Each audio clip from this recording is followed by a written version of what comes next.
Et yo les bros, j'espère que vous allez bien. On se retrouve aujourd'hui pour une petite vidéo sur Share Factory. Vous avez été très nombreux à me le demander, que ce soit pour faire des vidéos, pour transférer des dossiers ou alors créer tout simplement des intros. Donc on verra ça au travers de plusieurs petits épisodes que je vous ferai sur l'application les gars. On verra dans un premier temps de quoi est composé Share Factory. Donc les différents sous-menus, vidéo, photos, GIF animé, social et importer du contenu. Donc voilà, on verra ensuite comment ouvrir un nouveau projet, donc créer un nouveau projet et y importer les différentes scènes qu'on aura transférées depuis le support de stockage. Je précise qu'il faudra bien évidemment un PC et un support de stockage, donc un disque dur externe, une clé USB ou même peut-être un téléphone qui sera configuré en tant que tel. On passe tout de suite à la manipulation, c'est parti.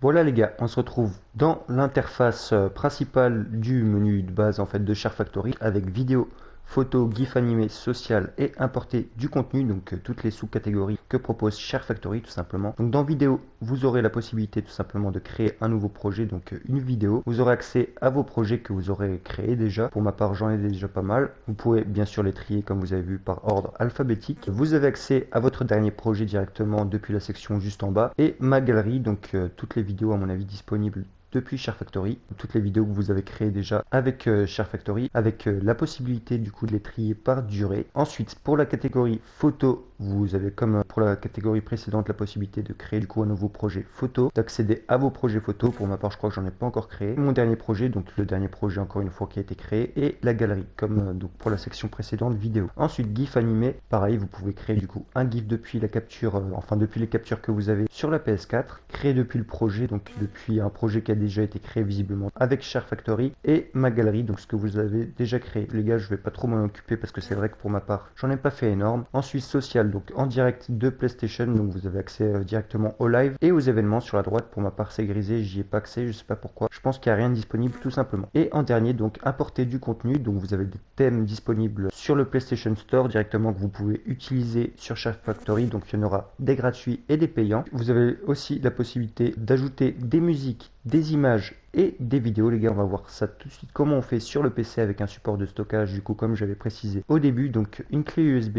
ou un disque dur externe, dans tous les cas un support de stockage que vous pourrez utiliser sur la PS4 qui sera configuré pour ça. Petite précision les gars, il faudra que vous configuriez votre support de stockage en FAT ou FAT32. Dans tous les cas sur le PC, vous aurez des applications qui permettent de le faire pour que le disque dur ou la clé USB soit reconnu sur la PS4 et sur le PC, parce que si vous faites en sorte que le disque dur ou la clé USB ce soit un stockage étendu pour la PS4, vous ne pourrez pas l'utiliser en fait pour ajouter des fichiers dessus sur le PC. Donc voilà, vraiment formater votre support de stockage en FAT et pas en exFAT ni en support de stockage étendu les gars. On se retrouve du coup sur la partie PC, on va se rendre tout de suite dans nos périphériques. Donc pour le transfert, moi j'utilise pour ma part un disque dur externe, donc DDE, qui est disponible juste ici. Comme dit, vous pouvez très bien utiliser une clé USB ou un périphérique qui sera calibré en support de stockage. Comme vous pouvez le voir, il y a plusieurs dossiers qui ont été créé en fait sur ce disque dur. PS4, c'est un dossier qui est créé normalement automatiquement quand vous branchez le disque à la PS4. Et Share Factory, il me semble que j'ai dû le créer celui-ci. Donc vraiment faire attention à créer ce dossier avec la bonne orthographe déjà et les bons codes majuscules minuscules. Donc la première lettre en majuscule suivie de minuscules les gars. Donc bien écrire comme vous voyez ici.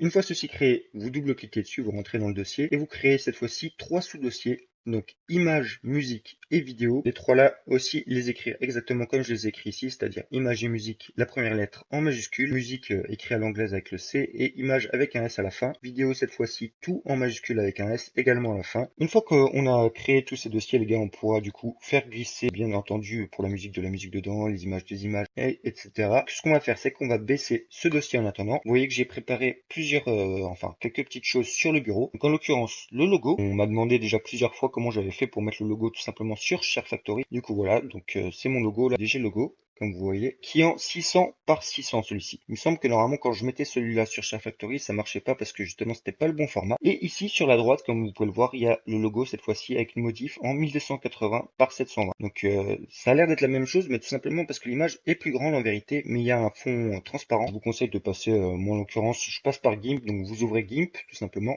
Une fois que GIMP est lancé, du coup, donc votre logiciel de traitement d'image, vous faites une nouvelle image que vous mettez en 1280 par 720. Moi, c'est vraiment le format que je vous conseille d'utiliser avec Share Factory parce que je pense que plus gros ou plus bas ou tout simplement les images trop lourdes, ça passe pas en fait tout simplement sur Share Factory ou sur la Play. 1280 par 720, dans remplir avec, vous mettez transparence, valider Ça vous ouvre donc un nouveau projet. Là, vous ouvrez votre image, donc pour ma part qui était en 600 par 600, donc DG logo. Vous ouvrez, vous la sélectionnez, vous faites CTRL-C, donc copier. Vous retournez dans votre projet, CTRL-V cette fois-ci, donc copier-coller.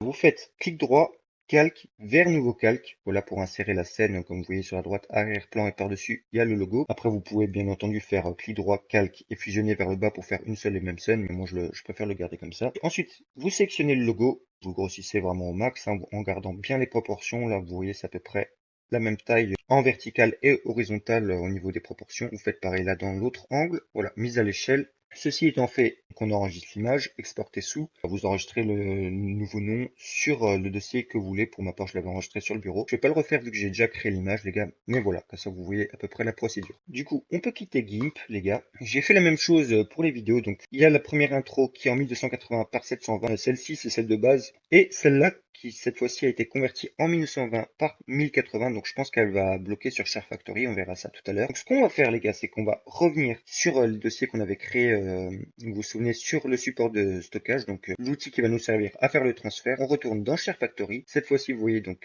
vidéo et image, c'est ça qui va nous servir. Donc les deux images, on les sectionne, on les glisse dans le dossier image tout simplement. Moi je l'ai déjà fait, donc vous voyez, remplacer les fichiers dans la destination. Je vais pas le faire, donc les deux images je les ai déjà mises. Et pareil pour les vidéos, vous les sélectionnez, vous les glissez dans le dossier vidéo. Vous voyez, moi pareil encore une fois, remplacer les fichiers parce que je les ai déjà mises. Vous les mettez. En l'occurrence, pas besoin du coup de mettre la 1920 par 1080, normalement ça va pas fonctionner. Donc voilà, après vous pouvez aller vérifier bien entendu dans le fichier en question que vos fichiers ont bien été transférés sur le disque dur. Donc moi pour ma part j'avais déjà vérifié, donc c'est bon. Pour l'image pareil, on recherche DG logo, juste ici donc DG logo et la modif, donc c'est parfait. Ceci étant fait les gars, vous pouvez aller dans vos périphériques là, clic droit, éjecter élément bien sûr avant d'enlever le disque dur, enlevez pas comme des bourrins comme ça, sinon vous risquez de perdre des fichiers. Donc voilà, une fois que vous avez enlevé, on se retrouve tout de suite sur la PS4, on va bien sûr brancher le disque dur sur la PS4 les gars pour faire le transfert, c'est parti. Voilà, ceci étant fait les gars, la partie PC étant terminée, voilà, on a normalement tous les dossiers qui nous intéressent sur le disque dur, donc sur le support de stockage. On va aller donc tout de suite dans importer du contenu. On va importer donc les images et les vidéos pour notre part. On va commencer par les images, les gars, on clique sur importer des images, on va sur la gauche, en dessous de plus récent, vous voyez apporter depuis USB. On clique, ça va mettre un petit temps de chargement, les gars. Donc là, vous voyez déjà erreur rencontrée lors de l'inspection des images. Donc ça, c'est toutes les images qui ne sont pas prises en compte tout simplement par le logiciel et tout simplement par la PS4. Vous voyez résolution de l'image non compatible et même un fichier corrompu, donc apparemment. Donc on appuie tout simplement sur rond, ça ne nous intéresse pas, on ne peut pas les utiliser. Et là apparaissent toutes les images qui sont sur le support de stockage qu'on peut transférer sur le logiciel Share Factory. Pour notre part, les gars, c'est le logo qui nous intéresse. DG logo, donc en 600 par 600 apparemment, qui a bien été pris en compte, parce que voilà, après il y a des formats autres que 1280 par 720 qui passent aussi. Je précise en fait que 1920 par 1080 les gars sera bien pris en compte. Après ça dépend de la grosseur du fichier. On va importer tout simplement les deux fichiers les gars, les deux images. On les sélectionne, vous voyez que c'est validé, en bas il y a une petite coche, on appuie sur carré, vous voyez en bas importer sélection, donc on appuie sur carré, importation des images, ça prend quelques secondes normalement, si c'est des images c'est assez léger, c'est assez rapide. Vous voyez en premier directement, là c'est les dernières images en fait qui ont été importées, donc voilà, nos deux fichiers sont bien utilisables à présent sur Share Factory. Donc on appuie sur rond, on retourne dans la catégorie en fait importer du contenu, on va cette fois-ci sur importer des vidéos, vu qu'il nous reste à importer les deux fichiers de l'intro, on va sur importer depuis USB comme avant en dessous de plus récent à gauche. On clique, on attend que ça charge comme avant. Une fois que ce sera chargé, ça risque de mettre un petit peu plus longtemps vu que les vidéos c'est un peu plus lourd en général. Là il y a encore une fois tous les fichiers qui sont pas utilisables, donc erreur inconnue lors de l'importation du fichier. Donc on appuie sur rond, encore une fois ça c'est des fichiers qui sont pas utilisables du coup. Et là on a encore une fois accès à toutes les vidéos en fait qui sont utilisables sur Share Factory. Donc on va rechercher tout simplement le fichier qui nous intéresse, donc les deux intros qu'on a fait, donc une en 1280 par 720 et l'autre en 1920 par 1080. Elles sont juste ici les gars, j'ai mis du temps à les trouver. Là 1280 par 720 et ici 1920 par 1080. Donc normalement les deux fichiers passent hein, les gars, normalement le 1920 en fait il est bien pris en compte. Après tout dépend encore une fois de la grosseur du fichier. Donc on appuie comme avant sur carré, donc en bas importer sélection. Voilà, comme avant les deux fichiers qui ont été chargés en dernier, enfin les plus récents, ils apparaissent dans l'ordre en haut. Vous voyez code créateur donc avec les deux formats. On appuie sur rond, donc les deux fichiers sont aussi utilisables dans Share Factory. Ce qu'on va faire maintenant les gars, c'est qu'on va tout simplement créer un nouveau projet en fait vidéo tout simplement, dans lequel on va utiliser l'intro et le logo et essayer d'enregistrer le projet pour voir ce que ça donne les gars. C'est parti. On va sur la droite, donc nouveau projet On clique une seule fois sur croix. Là, vous voyez donc plus récent, alphabétique et nouveau thème. Donc encore une fois, nouveau thème. Si vous voyez le petit sachet, c'est que ça vous redirigera en fait automatiquement vers la page du PlayStation Store. En fait, moi en général, je vais dans plus récent. Là, vous pouvez choisir les thèmes de votre vidéo. PS4, Share Factory. En haut, vous avez vu, il y a Fortnite, Apex, Rocket League. Il y a pas mal de petites choses. Tout ça, c'est des thèmes gratuits que vous pouvez télécharger depuis le PlayStation Store, les gars. Donc je vous invite à aller fouiller un petit peu pour trouver 2-3 trucs sympas à utiliser. Donc voilà. Pour notre part, les gars, on va utiliser le thème que j'utilise à chaque fois. Donc moi, ce que je fais, c'est que je clique sur le thème PlayStation 4. Donc des fois, je l'utilise, des fois, je l'utilise pas. On va l'utiliser cette fois-ci. On va enlever les deux là parce que ça ne nous intéresse pas de l'avoir 3 fois. On le garde qu'une seule fois. Donc vous voyez, il est coché. Vous voyez en bas à gauche, donc sélectionner 2 parce qu'il nous reste encore celui-ci qui est sélectionné. Donc le clip de fin. On peut le prévisualiser. Donc on appuie sur la gâchette en bas à droite, donc R2. Vous avez vu, ça dure 5 secondes. Pareil pour celui-ci. On va utiliser ces deux là. Ensuite, ce qu'on peut faire, les gars, j'avais aussi ajouté une autre fois déjà le bouton abonné, donc on va l'ajouter aussi pour voir un petit peu comment le couper. Ce qu'on va faire, c'est qu'on va rajouter du coup nos deux scènes, les gars, la scène de l'intro en 1920 par 1080 et l'autre, histoire de voir un petit peu déjà la différence de qualité au niveau des graphismes. Et puis on va rajouter après le logo par-dessus, tout simplement en ajoutant une superposition. Donc c'est parti. Là, on voit qu'il y a 5 scènes sélectionnées, les gars. On peut lancer le projet, on appuie sur carré. Une fois votre projet ouvert, les gars, vous constatez que vos différentes scènes ont été ajoutées l'une après l'autre. On va s'occuper des différentes scènes. On va commencer par le bouton s'abonner. Vous voyez qu'il est un petit peu long. On va le couper tout simplement au plus court. Donc voilà, là vous voyez que le curseur de la souris, il apparaît à partir de maintenant. Moi en général, je le coupe à partir de là. Donc ce que vous faites, c'est que vous appuyez sur carré. Vous allez sur scinder le clip. Vous allez à l'endroit qui vous intéresse. Vous appuyez une fois sur croix et vous faites scinder. Une fois que ça c'est fait, vous appuyez sur carré tout simplement et supprimez le clip. Voilà, parce que ça ne nous intéresse plus. Ce que je fais aussi, je recommence scinder et je le coupe légèrement vers la fin. Vous pouvez le rogner, donc vous appuyez sur L2, rogner le clip, vous enlevez le petit bout qui ne nous intéresse pas à la fin. Ça c'est fait. En général, je le mets vraiment en début de vidéo, mais bon, là, comme il y a tout PS4, on peut le mettre avant. Là, vous voyez que le son, il est réglé un petit peu fort par rapport au reste. Ce que vous faites, vous allez sur le début. Ça, n'oubliez pas de régler un petit peu tous vos sons par rapport à toutes vos scènes différentes. Si vous avez des trucs, des enregistrements qui proviennent du PC, de la PlayStation 4 et tout ça, avec les sons un petit peu différents, n'oubliez pas de régler les différences de son. Du coup, moi, en général, je le baisse pas mal. Là, il y a pas mal de son en plus, donc je vais le mettre vers 30%. On va voir ce que ça donne. Confirmer, croix. Voilà, là c'est à peu près à la hauteur normale. Ce que vous pouvez faire également dans le volume, vous pouvez appliquer à toutes les scènes. Je vous déconseille après de le faire comme dit si vous avez de la différence de volume en fait sur vos différentes scènes. Ceci étant fait, on a à peu près configuré les deux premières parties. On n'a pas besoin d'y toucher plus normalement. Après vous pouvez les déplacer bien entendu. Vous appuyez sur carré, déplacer. Vous pouvez aussi utiliser l'option couper pour les couper plus précisément. Vous voyez avec les gâchettes et même les joysticks si vous voulez L et R. Donc les deux joysticks, sud gauche tout simplement pour contrôler la partie gauche de la vidéo et le droite pour contrôler la partie droite, donc la fin de la vidéo. En l'occurrence nous on n'a pas besoin de le faire ici. On va visualiser les deux vidéos, celle qui est en 1280 par 720 et celle qui est en 1920 par 1080. Là il y a un petit filtre en haut à gauche parce que je l'ai converti avec une application en ligne, donc ça c'est pas très grave. Voilà, on voit quasiment pas de différence les gars entre les deux comme vous avez constaté. Pourtant il y en a une qui est vraiment en HD et l'autre en HD normal. On n'a pas besoin d'utiliser les deux scènes les gars, donc ce qu'on va faire c'est qu'on va supprimer n'importe laquelle des deux, en l'occurrence celle où il y a le filtre parce que ça fait un petit peu moche en haut à droite. Après bien sûr vous pouvez superposer le logo par dessus, comme ça on le verra plus, mais en l'occurrence je préfère que ce soit propre. Là on a nos différentes scènes, celle de la fin avec la transition, là vous voyez qu'il y a une petite transition en orange qui s'est créée. C'est une transition en fait qui est rajoutée automatiquement avec la fin, avec le truc Share Factory. Là on baisse également le son de la scène Share Factory parce qu'elle est un petit peu forte. Moi en général je la mets à 25%. Celle-ci pas besoin de la couper, je la laisse en entier avec encore une fois le truc PS4 qui défile. Vous pouvez également normalement modifier le son de la transition, donc vous allez sur modifier transition quand vous êtes dessus et là vous voyez régler volume, paramètres transition, remplacer vous pouvez et effacer. Donc en l'occurrence celle-ci en fait on peut pas régler le volume. Vous voyez que la transition elle est quand même clean, regardez. Voilà, ça fait un genre de fondu directement sur la dernière scène, c'est pas mal. Ensuite ce que vous pouvez faire bien entendu ici, vous voyez que c'est un petit peu saccadé directement le passage, donc vous pouvez également rajouter une transition manuellement. Donc vous allez dans transition, là vous avez vraiment pas mal de transitions qui sont proposées, donc des cinématiques. Vous pouvez encore une fois prévisualiser avec la gâchette R2. Vous pouvez prévisualiser en entier, voir un petit peu ce que ça donne avant de les importer. Ensuite, vous avez fondu, celles-ci elles sont pas mal, c'est celles que j'utilise en général. Les fondus noirs là, ils sont pas mal. Vous avez des volets, donc un petit peu en mode bande dessinée. Pas mal de choix encore une fois, on va pas s'attarder sur tous les choix, je ferai une autre vidéo pour ça les gars. Bande dessinée, donc cette fois-ci vraiment bande dessinée en fait. Donc des passages un petit peu en mode livre comme ça. Ça peut être pas mal pour certaines vidéos les gars. On va rajouter un petit fondu, histoire de voir ce que ça donne. Ajouter une transition raccourcira la longueur totale du projet. Ça, des fois, quand vous avez scindé un clip et qu'il est un petit peu court, vous pourrez pas du coup mettre de transition. Ça peut arriver, du coup, je vous conseille en fait tout simplement de créer un nouveau projet global et cette fois-ci de recouper et de rajouter la transition après. On verra ça encore une fois dans une nouvelle vidéo les gars. Là, on fait confirmer. Donc, la transition, elle a été rajoutée. Tac. On a l'intro n'a pas été créé les gars directement sur Share Factory, en fait je l'ai créé directement en enregistrement in-game. Après les zooms et tout, je l'ai rajouté bien entendu sur Share Factory.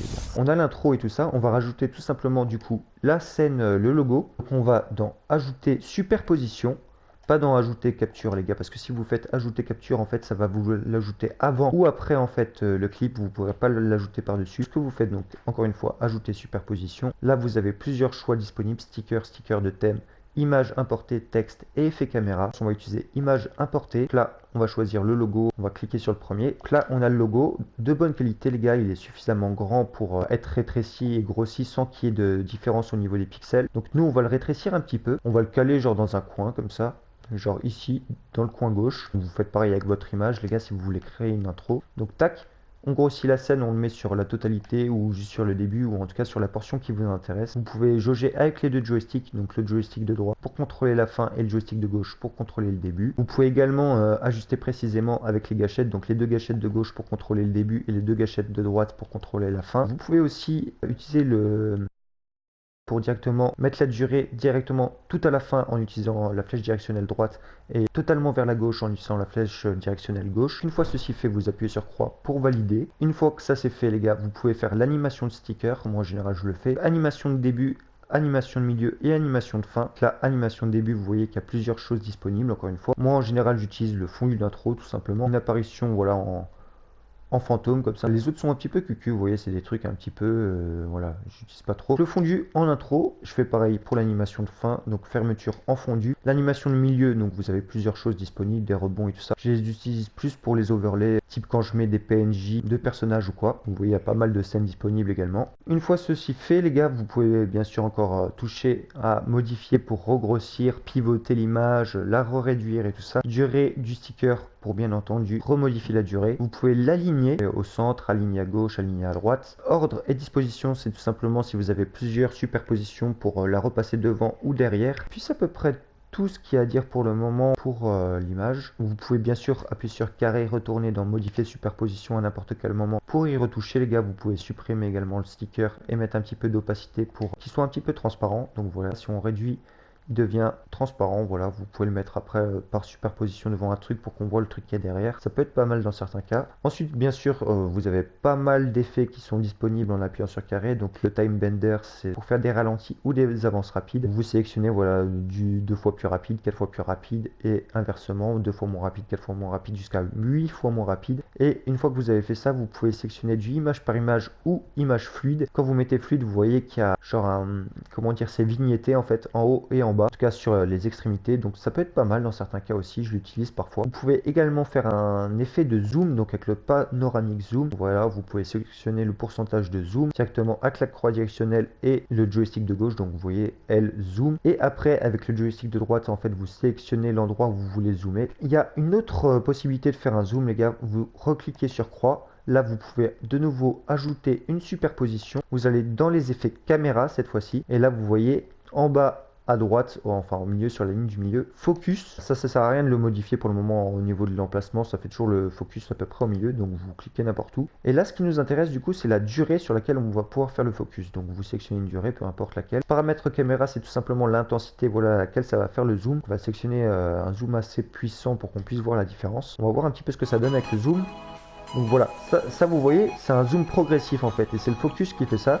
Contrairement en fait au panoramic zoom où là ça va zoomer d'un coup et dézoomer d'un coup du coup. Voilà, c'était le focus les gars. Après vous pouvez bien sûr encore une fois retourner sur l'effet focus en allant dans les scènes. Là vous voyez le logo et juste en haut il y a le focus. Vous sélectionnez le focus avec la croix directionnelle. Une fois que vous êtes là vous pouvez le supprimer. Ordre de disposition, je pense que ça sert pas à grand chose. Aligner aussi ça servira pas à grand chose et opacité pareil. Modifier ça servira à rien du coup parce que c'est toujours focus au centre. Et voilà, après la durée tout vous pouvez remodifier. Donc là on va le supprimer. Il y a encore pas mal d'effets disponibles disponible en cliquant sur croix, ajouter filtre, ajouter disposition, également des musiques qu'on peut rajouter et une piste numéro 2, donc rajouter un clip par-dessus le clip que vous voyez là, ou alors rajouter même de la voix. On va pas l'utiliser là tout de suite, on verra ça dans une prochaine vidéo. Également la capture dont je vous ai parlé tout à l'heure, que vous pourrez rajouter après ou avant le clip, rajouter un autre clip bien sûr, rajouter une superposition, c'est ce qu'on a fait tout à l'heure, donc vous pouvez aussi rajouter du texte, des images déjà disponibles sur Share Factory ou des images importées, des effets de caméra également. Je pense qu'on va enregistrer le projet histoire de voir ce que ça donne quand il est en entier. On appuie sur pause, donc la touche option sur manette, enregistrer projet. Ensuite on rappuie sur option, exporter cette fois-ci vers galerie. Après vous voyez que quand le projet a été exporté, vous pouvez tout de suite l'exporter en fait sur YouTube, sur Facebook ou sur Twitter avec la touche share ou partager plus tard. Pour le moment on va pas le partager les gars. On peut quitter ce projet, donc on appuie sur rond, sauvegarder le projet et quitter. On rouvre un nouveau projet et cette fois-ci ce qu'on fait, on refait comme avant, thème PlayStation, sauf qu'on enlève toutes les scènes. Voilà, comme ça on n'a aucune scène de sélectionner. On retourne dans par jeu et cette fois-ci on va dans Share Factory et on sélectionne tout simplement le projet qu'on a enregistré à l'instant, donc PlayStation 4. On le sélectionne, on appuie sur carré, lancer le projet. Là, vous pouvez le renommer si vous voulez, donc on va pas le faire là tout de suite, donc continuer. Et voilà. Vous voyez que ce que ça fait en fait, c'est que ça en fait convertit tout votre projet en une seule et même scène. Donc la transition et tout ça, tout est propre. Voilà. Et là par contre vous pouvez vraiment plus bouger aucun élément, donc c'est à dire que le logo il est tel quel et tout ça, vous ne pouvez vraiment plus rien retoucher. Si vous voulez retoucher, vous êtes obligé de rouvrir votre ancien projet. Ceci étant fait, vous pouvez appuyer sur triangle. On a vu un petit peu tous les sujets de la vidéo. Bien sûr vous pouvez requitter votre projet, retourner dans mes projets pour rouvrir vos projets précédents, ou tout simplement aller sur la section mon dernier projet pour ouvrir le dernier projet que vous avez fait. Sur ce les gars, j'espère que cette petite vidéo vous aura aidé, en tout cas ce premier tuto, pour savoir comment utiliser Share Factory les gars, comment importer vos différentes scènes, vos vidéos, vos photos, et on verra dans une prochaine vidéo comment importer de la musique sur Share Factory et pouvoir les utiliser dans une vidéo. On a vu également comment créer du coup un nouveau projet et y importer les différentes scènes les gars. On a regardé un petit peu toutes les différentes sections qui étaient disponibles sur l'application Share Factory. Voilà les gars, j'espère que cette petite vidéo vous aura plu. Si c'est le cas, n'hésitez pas à lâcher un petit commentaire et un petit pouce bleu, ça fait toujours plaisir, et à vous abonner si vous n'êtes pas encore abonné bien sûr. On se retrouve pour une prochaine vidéo et en attendant je vous dis ciao ciao et peace les bros.